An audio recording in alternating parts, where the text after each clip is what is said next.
All right, Steve, please introduce yourselves, your family, and what generation Idahoan is actually sitting here. And when did your family first got to Idaho, and what were they doing at the time?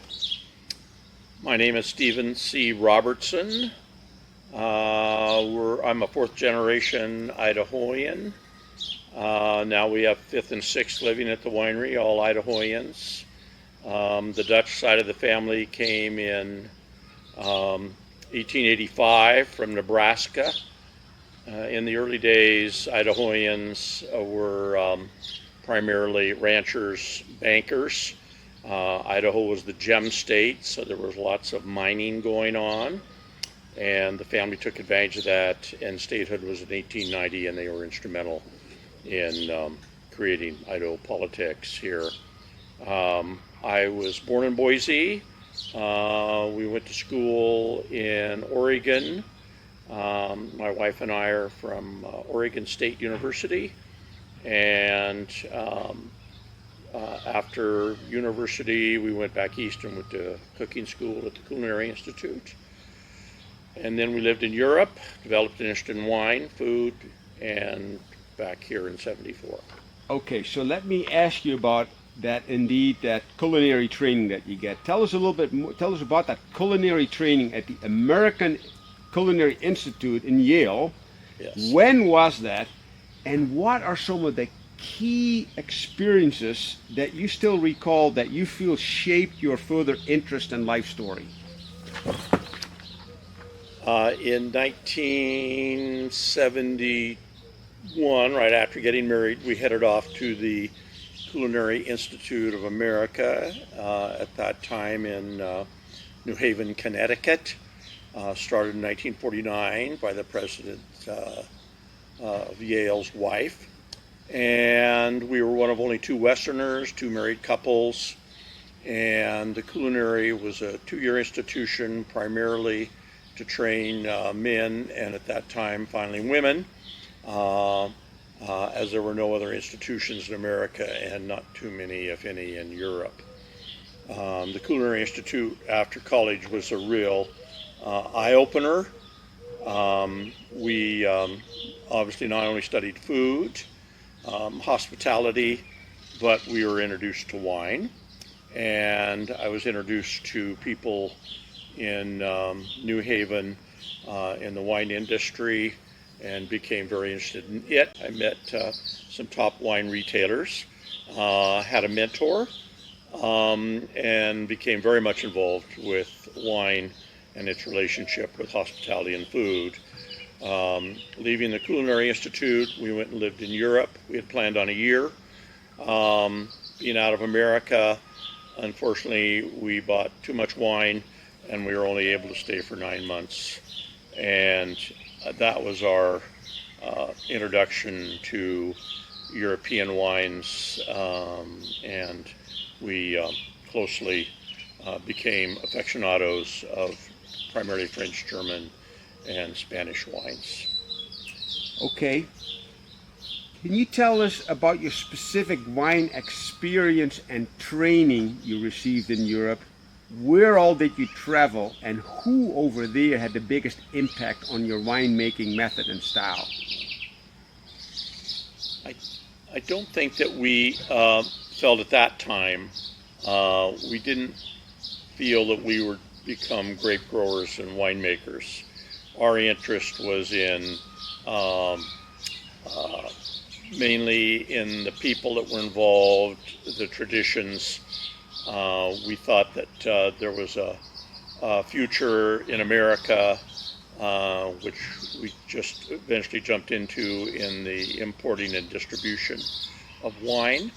And we were to find out after we got back to America that there weren't wine lists in the Northwest, and it was a very small parochial market, and that we had to start a restaurant to sell people on the idea of wine and wine consumption and drinking, which we did, and it was very successful. Okay, but at one time you then decided to start making your own wine. So why was that? And how did you then actually learn about winemaking? Well, winemaking starts with grape growing, and between 1974 and 80, we were one of the largest buyers of Northwest wine at our restaurant and our retail shop, and we had to start a wholesale wine company to supply ourselves and develop the market. We made acquaintances in the Northwest, primarily in Oregon and Washington. It was a very, very tiny industry. But we decided by 1980 that we wanted to not just promote European wines, but Northwest wines, and perhaps grow grapes and to make wine. And so in 1980, we bought property on Sunny Slope, which was a traditional grape growing area in the Northwest. And along with 10 others in the Northwest, we met people that helped us in terms of grape growing and eventually making our own wines. When you started your own vineyard here, Sunnyside Slope, you bought something. There were only 10 in the Northwest. How did you learn how to grow grapes? Because you came in with nothing, basically. Well, it was truly a trial and error, and we don't like to call ourselves pioneers, but everybody that was involved in the industry in the Northwest were pioneers. In the early days in the Northwest, Washington and Idaho were very close, but the limitations were weather. Prior to this at Oregon State, we'd learned about global cooling, and we'd never heard about global warming until a few years ago. So it was very cool winters, cold winters, worst winters since '49 in the Northwest, and we knew that we had to raise grapes that were potentially able to grow Gewürztraminer, Riesling, maybe Chardonnay, maybe Merlot, which was wrong. And so it took us 10 years of trial and error. We started planting in 1980 and 81, and then finally we branched out into red grapes in the early 90s, and that was a real test because it was post some really cold winters, 25 and 35 below. That's why we're unique at 3,000 feet, and also we have to have our own rootstock. So rootstock only takes 10 below. So a Californian talks about 35 degrees above zero. We talk about 35 degrees below zero.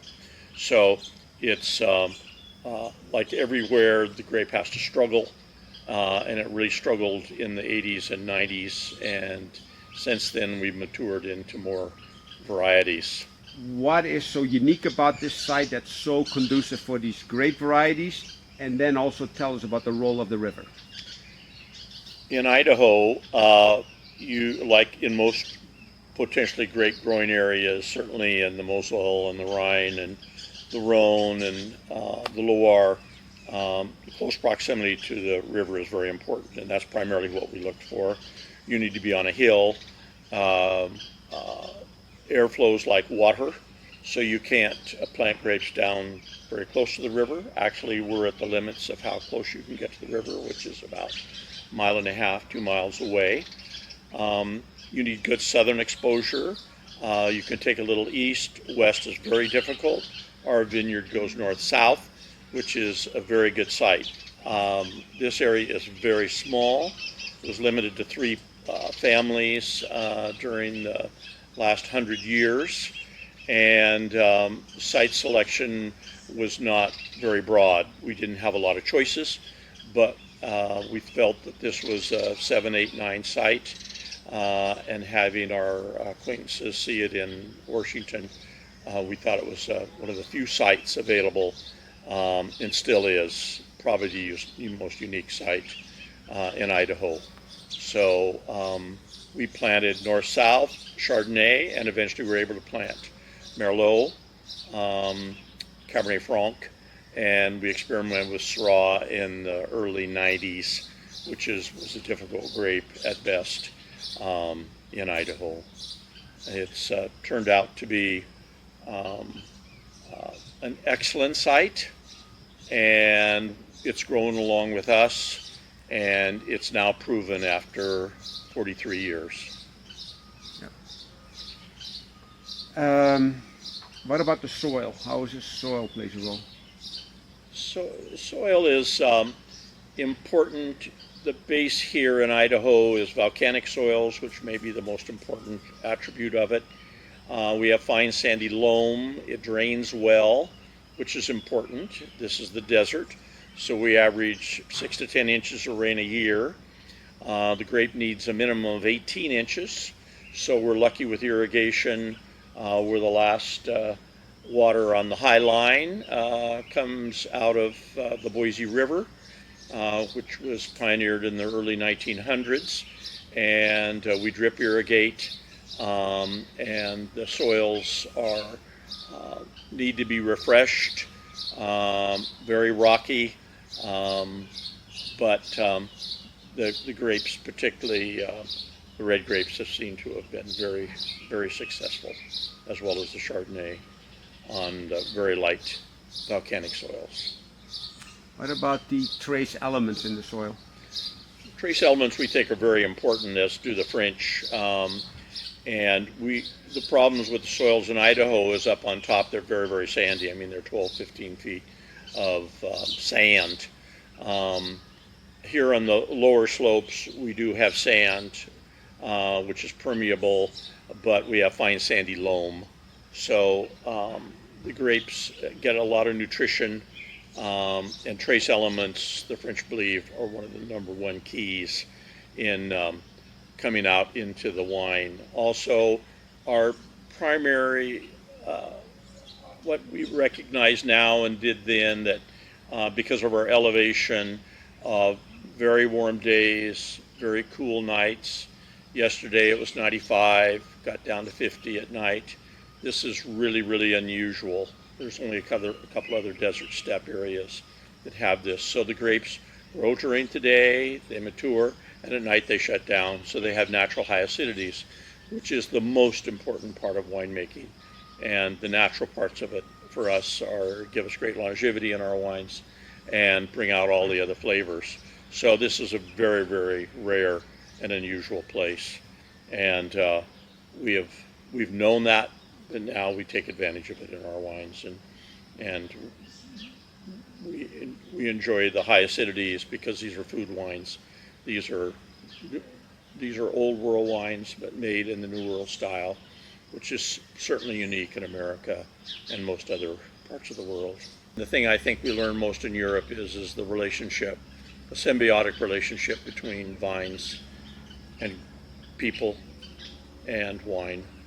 And that's something that very, very, very few people are successful at. One, they don't want to be farmers. They depend on other people to grow the grapes. We're like the French, we bring up our wines and we give credit in the vineyard. And so our wines are based here. We don't buy grapes and wines from other places. They're our own produce, as the French say. And so we see the grape from beginning to end. And we know about the trials and tribulations. We're estate bottled wines, and very few people appreciate that. But you look at it and you say, that's the reason that they're so fine. And there's good, fine, and great in this business. We try to consistently make fine wines, and occasionally, like the 16 Cab, potentially great. And that's a very, very, very rare commodity. And we don't aim for that. We like to have the consistency of the vineyard, but in Idaho at 3,000 feet, and with the weather the way it is, consistency is not something that happens every year. But that doesn't mean that we don't strive for quality. There's a lot of difference between consistency and quality. You manipulate for consistency. Quality comes from the soil and the terroir and the people. Who were some of your key mentors, and how did you work with them? Well, at the culinary, I met a man, French-Canadian, Anthony D. Darling, and he became my primary mentor. Retailers in Mount Carmel, Connecticut were key people. And then when we were in France, we met a man by the name of Steven Spurrier at Académie du Vin, and he was his goal was to teach Frenchmen about their own wines, and unsuccessful. But he latched us onto us as young people, and he was young, and we started buying wines in France, collectible wines, and drinking collectible wines, and then we moved on to the Loire, Vouvray, then on to Bordeaux, Monsieur Tampon at Vieux Chateau Certain was an important person, Ronald Barton at Langlois, and Léovy Barton. And then we moved further south to Porto, and spent the winter in Portugal, and then moved on to Spain and southern France and north. We met grape growers, winemakers, owners all along the way, and very generous people who knew we knew nothing, and we learned from them about the integrity of wine and the family relationships with wine. How did you meet Jack Hemmingway? Who is he, and what impact did he have on you, and what was his advice for you? So in the early days in Boise, everybody came for 100 miles around, from Nevada, eastern Idaho, Wyoming, Washington, to visit us.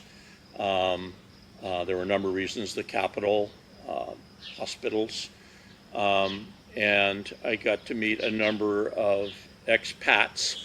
Sun Valley was a big attraction, nothing like it is now, but for people that were well-traveled, enjoyed sport. And I met Jack Hemmingway through other people, and he and I had a great affection for each other. We were 10-year companions, eating, drinking, and fishing and shooting.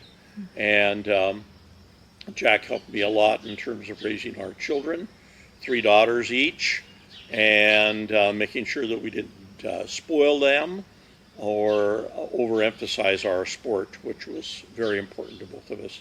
Jack was the oldest son of Ernest and Hadley, and we named our last daughter Hadley after Jack's mom and my mother, Louise. And so we had a great connection and a great companion in drinking and eating. And I miss him.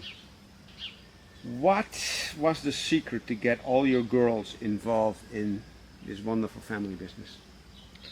Well, to involve the girls, and to a lesser extent our son Peter, was that we tried, and that's what I learned from Jack, we tried to involve them, but not to the point where it was discouraging, because farming can be very discouraging, weather can be very discouraging.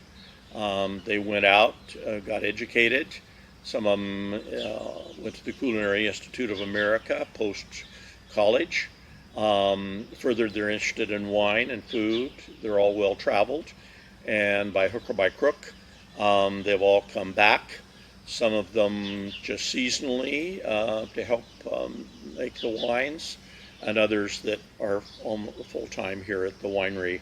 And they're unique girls, some very artistic, and they've certainly made the wine as outstanding as you can be, and not taking more credit than they should. It's been a collectively family endeavor. You know, you have beautiful art on these labels, unique, original art. They represent Idaho. What is the role of the original art, and why did you choose it? When we came back to Idaho, Boise was a town of 60,000. Sun Valley, Jackson, Northern Idaho were mainly tourist destinations. And we knew that to attract people that we would have to express what Idaho was and still is today. So we pioneered, along with Mouton Rothschild in France, art. And it took us about 3 to 4 years with sporting artists to get it right.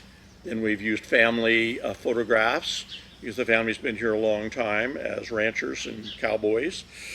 And then we've gone into, with the daughters, we've gone into fine art with Babette Beatty, the first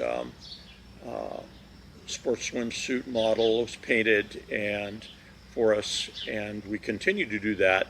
This year we have 18 SKUs, 18 different wines, all with different labels, and all fine art. Hells Canyon has, and Juju has pioneered and continues to use art, and is appreciated by most of our customers. And this is original art, correct? This is all original art, except for the photographs of the family from the 30s in the ranching communities up north and in Hells Canyon. So it's all original art that we own. And we started using some of the art. Our first original painting was 1984. And since then, we have broadened our base and continue to offer sporting art, fishing art, famous dogs, hunting dogs, and now beautiful women. And all of it Idaho. All of it Idaho, yes. What are you most passionate about in the wine that you make? Passion is very hard for pioneers because it's a very disruptive thing to start something, whether it's a restaurant, whether it's an importing wine business, cooking, because it's relatively common when you're young. Passion is. And so I think we're lucky in the sense that we've grown up with passion. And now we have people that are at least as knowledgeable as we are, our family, who can carry on that tradition. We compare ourselves, and others have compared ourselves to French Chardonnays, whether it's Chablis or Merceaus or Courton Charlemagne. We're compared with great claret. We're making a wine now that we feel emulates great Saint-Emilions. And so we know about those wines, and we have drunk them repeatedly. And now we know what we want. And so we don't make wines like other people. We bring up our wines to hopefully compare to European style wines, because that's the food orientation, and we're food people. We love to eat, we love to drink, and we love to share. And in this business, it's all about hospitality, and in small business, you have to share, and you always hope to do better. And no matter how good it is, you can always do better, whether it's in food or wine. There is no consummate perfection. And so it's that striving. Yeah. You can't come again, so you got to take what you got here.